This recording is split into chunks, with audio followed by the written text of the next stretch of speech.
ఎన్నాళ్ళు కనబడతారండి ఇక్కడ నియోజకవర్గంలో? ఆ ఒక్కసారి కూడా ఏ ఓపెనింగో ఏదో ఉంటే రావడం, కాసేపు అలా మొహం చూపించి వెళ్ళిపోవడం. ఇక్కడ జరిగే సమస్యల గురించి ఆయనకి ఏం తెలుసు? ఇక్కడ జరుగుతున్న సంగతులు ఆయనకి ఏం తెలుసు? దాని మీద ఆయన ఎలాంటి బాధ్యత వహిస్తారు? అసలు ప్రభుత్వ డిగ్రీ కళాశాల హిందూపూర్, ఇది బోర్డు మాత్రమే కనబడుతున్న పరిస్థితి కొన్ని సంవత్సరాలుగా. ఎమ్మెల్యేగా ఆయన ఉంటే ఎంత, లేకపోతే గత ఎన్నికల్లో చాలా గొప్పగా చెప్పుకుంటున్నారు, ఇన్ని స్థానాలు వచ్చాయి అన్ని స్థానాలు వచ్చాయని. నిజంగా వాళ్ళు గెలిచిన గెలుపు ఎలాంటి గెలుపో హిందూపూర్ నియోజకవర్గమే ప్రజలందరికీ తెలియజేసిందండి. ఒక్క బూతులో ఒక్క ఓటు కనీవిని ఎరిగామండి ఎప్పుడైనా ఇది?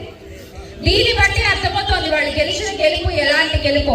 మీ నియోజకవర్గమే ప్రూవ్ చేసింది వాళ్ళు గెలిచిన గెలుపు ఇది అని రాష్ట్ర ప్రజలందరికీ కూడా. దాన్ని దృష్టిలో పెట్టుకుని ఇది ప్రజలిచ్చిన తీర్పు కాదు, ఈవీఎంల వల్ల గెలిచిన గెలుపు అని ప్రజలందరికీ కూడా మళ్ళీ మనం గుర్తు చేయాల్సిన పరిస్థితి. అలాగే ఇంకొక ప్రముఖ నాయకుడు ఉన్నారు, ఈయన ఎక్కడన్నా కనబడితే కొంచెం చెప్పరా మీరు నాకు? ఎక్కడన్నా కనబడితే కొంచెం దయచేసి తెలియజేయగలరు.